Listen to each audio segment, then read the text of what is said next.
To all my small business owners who may or may not have their own business bank accounts, this is for you. You probably have to figure out which transactions were for your business and which were for yourself.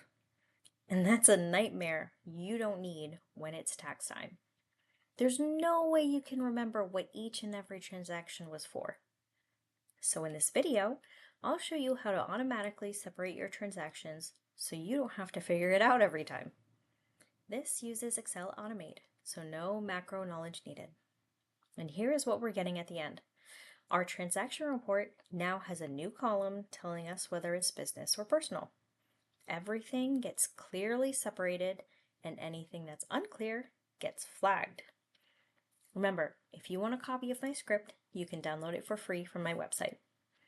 Now, the idea here is similar to our previous categorization videos where we give the program a pattern to look for in order to call it a personal or business transaction.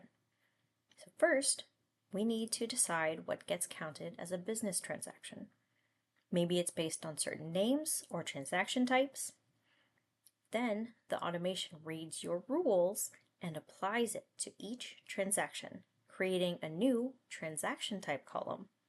If it follows the rules, then it's a business. If it doesn't, then that means it's personal.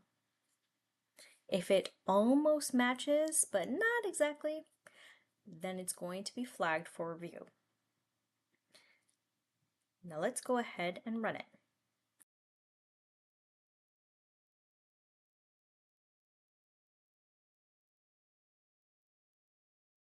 There we go.